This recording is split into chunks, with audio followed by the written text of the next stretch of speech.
Quero contar que às vésperas do ano eleitoral, o governo usou o segundo semestre deste ano para acelerar o andamento e ampliar a divulgação de ações com apelo popular. Vamos então entender esses destaques com o nosso André Anelli. E quais são esses temas, hein, Anelli? Conta aí para a nossa audiência.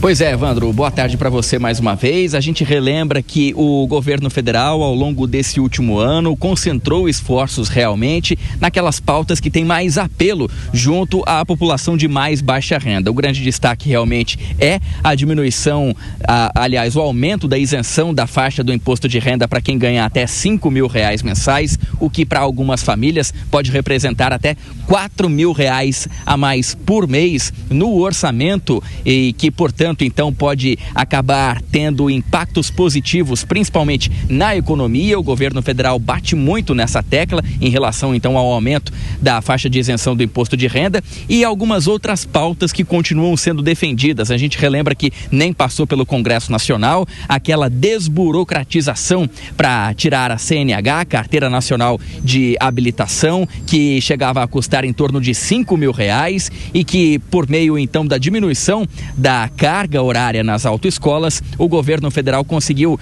acabar então fazendo com que a população conseguisse economizar nesse sentido na hora de tirar o documento. Para o ano que vem, que é um ano então eleitoral, o governo federal vem centrando esforços em relação à regulamentação do trabalho por aplicativo, principalmente dos motoristas de aplicativo em plataformas como Uber e 99, também os entregadores de alimentos pelo iFood, regulamentar esses serviços no sentido de fazer com que esses profissionais tenham algum direito trabalhista, principalmente em caso de acidente ou de indisponibilidade de trabalhar. E por falar em trabalho, o governo federal também vem adotando o discurso favorável ao fim da escala 6x1, aquela escala de 6 dias de trabalho, 1 dia de descanso na semana, a diminuição de 5x2, ou seja, 5 dias trabalhados, 2 dias de descanso. É um tema que ainda enfrenta certa resistência junto ao Congresso Nacional, mas que já vem sendo apoiado então para o ano de 2026. A gente destaca uma declaração que foi feita pelo presidente da República nas últimas horas e em especial de Natal, inclusive aproveitando as festividades natalinas, em que ele listou algumas dessas ações realizadas ao longo do ano, dando um destaque principal para o aumento da faixa de isenção do imposto de renda. A outra grande vitória foi o fim do imposto de renda para quem ganha até R$5 mil por mês. Para milhões de brasileiras e brasileiros, o último dia do ano também será o último dia com o imposto de renda descontado no salário. A partir de janeiro, com o fim do imposto de renda, milhões de famílias terão dinheiro extra todos os meses. Isso vai aliviar as contas, aquecer ainda mais a economia, beneficiar o país inteiro. Além disso, o governo federal promete continuar defendendo as pautas relacionadas à segurança pública. Existe a PEC da segurança pública, também o projeto de lei antifacção, que tem apoio, que tem um apelo, melhor dizendo, menor junto à sociedade, mas que ainda assim acaba interferindo diretamente no dia a dia da população. Esse também vai ser um centro de atenção, principalmente nas pautas relacionadas ao legislativo. Evandro. Agora, Nelly, todo mundo aproveita fim de ano para fazer balanço de mandato. E o Hugo Mota foi no mesmo caminho, né? Exatamente, Evandro. O presidente da Câmara dos Deputados, Hugo Mota, disse que ao longo de 2025 foram mais de 300 projetos aprovados em plenário. Acabou destacando justamente então aquilo que o presidente Lula já trouxe como pauta principal ao longo de 2025, que foi o aumento da faixa de isenção do imposto de renda, e Hugo Mota prometeu então continuar, de certa forma, alinhado ao governo federal, à atual administração, no sentido de garantir a aprovação ou pelo menos a apreciação de tudo aquilo que é de interesse e que é, portanto, então, uma prioridade do Palácio do Planalto. Hugo Mota citou especificamente os projetos de segurança pública. Mais uma vez eu destaco aqui a PEC da segurança pública, que prevê a implementação do Sistema Único de Segurança Pública, colocando o governo federal como uma espécie ali de padrão a ser seguido na área do combate à criminalidade, e também o projeto de lei antifacção que prevê,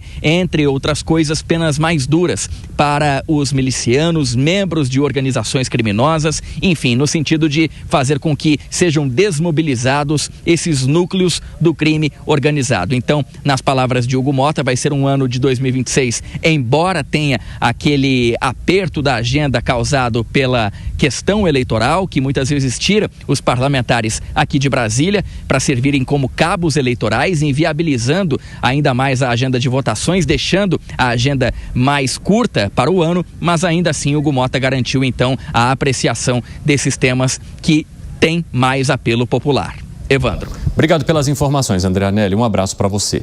Vamos falar primeiro sobre essa estratégia do governo federal de comunicar as decisões, programas, projetos que foram trazidos aí para o fim de ano e que são mais populares, né, que tem mais apelo aí para o povo. E eu quero saber de você, Bruno Musa, o quanto isso expõe o governo também a uma linha muito tênue, né? Porque como é um governo que pretende concorrer à reeleição em 2026, há ali aquele risco grande de, ao divulgar esse tipo de informação, já significar uma espécie de pré-campanha, o que pelas regras eleitorais não seria permitido, exatamente porque com a máquina na mão você já tem vantagem. Se você utiliza essa máquina na mão ainda para comunicar questões que possam te favorecer eleitoralmente, aí a questão se torna ainda mais perigosa.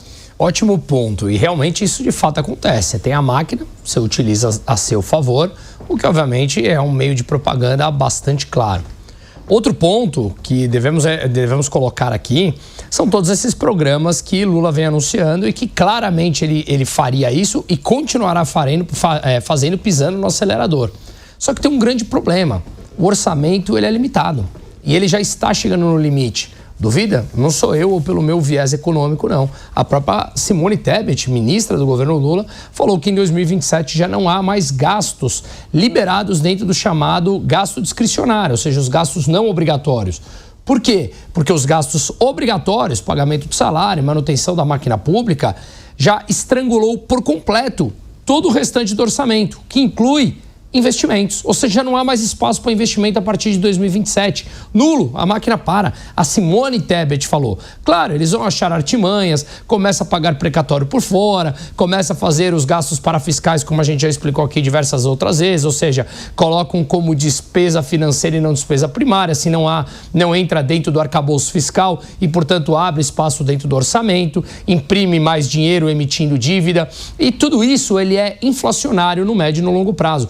O real, desde 1º de julho de 1994, primeiro dia de circulação dele, ele já perdeu 90% do seu poder de compra. O que R$100 comprava naquela época, hoje compra-se R$10. Isso é inflação. É a tua moeda que perde poder de compra porque há um excesso dessa moeda, uma demanda menor, ela perde valor. Moeda com menor valor, alta dos preços, mais inflação. Então, todos esses anúncios, essas campanhas, no médio e no longo prazo, elas são inflacionárias. Aí você vai me falar, mas tudo bem, o médio e longo prazo pode demorar muito tempo. Não, porque isso começou há 20 anos atrás. O espaço de endividamento das famílias e das empresas e do Estado brasileiro era muito maior lá no começo dos anos 2000.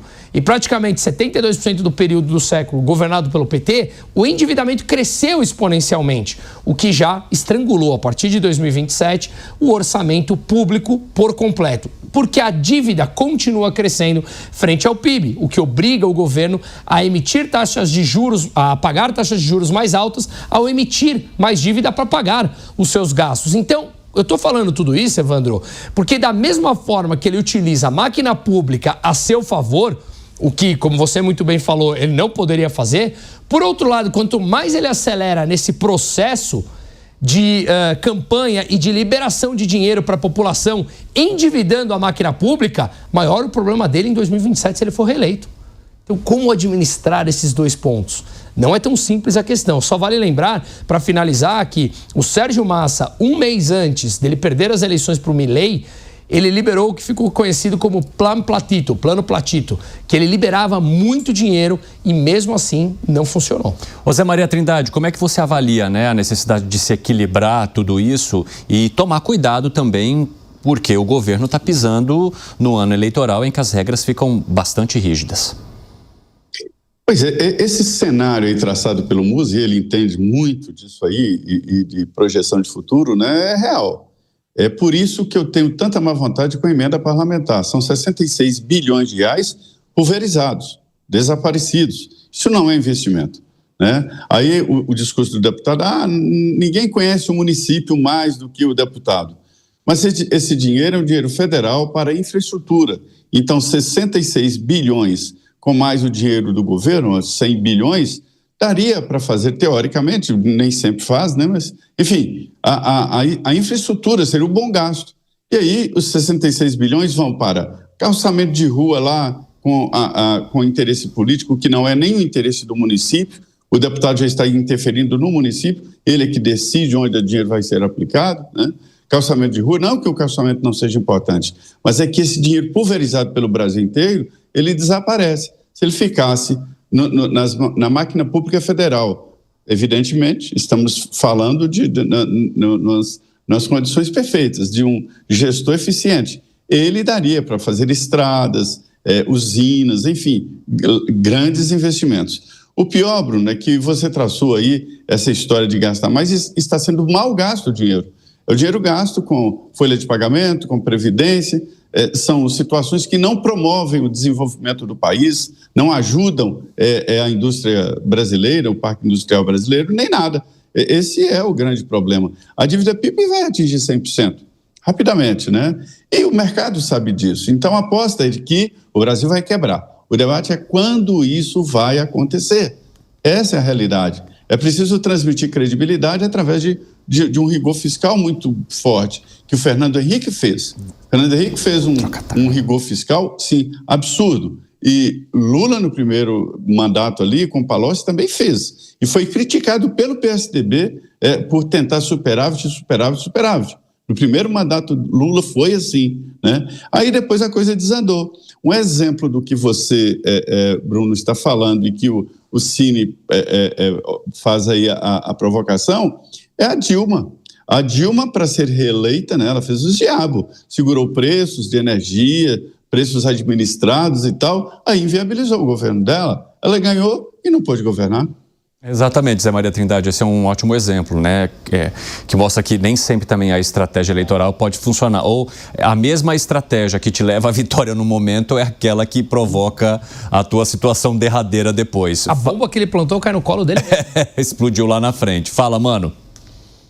A matemática é implacável, né? Não há ideologia que revogue a aritmética. E o PT, com a sua tradicional política do gasto é vida, como se qualquer gasto fosse positivo porque tem algum efeito imediato de popularidade, mas ignora que depois a conta chega e chega valendo em formato de inflação, de aumento da pobreza, de diminuição do crescimento e das oportunidades, roubando o direito dos brasileiros de sonharem na prática, e fica repetindo esse tipo de política. O Brasil precisa urgentemente, qualquer que seja o vencedor na eleição de 2026, construir uma nova estrutura de governança fiscal. O Zé Maria falou muito bem, pior do que gastar muito é gastar muito e gastar mal. E é exatamente isso que o Brasil está fazendo.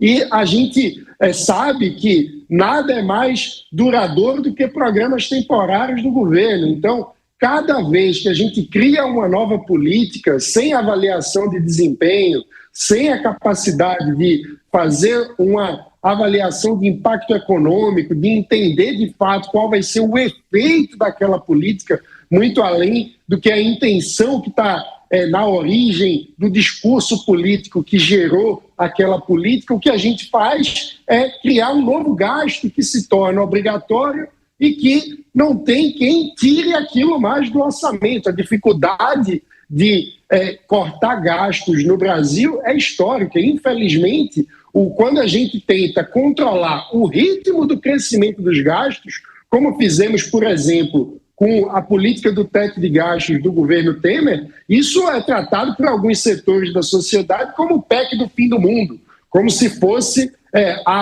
o maior radicalismo fiscal que existe, quando, na verdade, é a tentativa tentativa de manter o mínimo de racionalidade econômica. Então, a gente precisa ser muito mais radical, olhar para o que a Argentina está fazendo, por exemplo, e se inspirar na necessidade de ousarmos na forma de pensar a política e a eficiência da máquina pública brasileira. Cada centavo do pagador de imposto tem que ser gasto com eficiência. Isso exige uma política rigorosa de revisão dos gastos, da gente, de fato, mensurar qual é o efeito social concreto que essa política pública está causando. Esse impacto é maior do que o gasto? A maioria das vezes a resposta, infelizmente, é não. E quando a resposta é não, essa política tem que ser cortada, tem que ser extinta. Essa é a mentalidade que a gente precisa para conseguir fazer com que haja o mínimo de racionalidade e a gente resolva a trajetória da dívida. Porque, de fato, independentemente de quem seja o próximo presidente, quem paga essa conta somos todos nós, cidadãos brasileiros.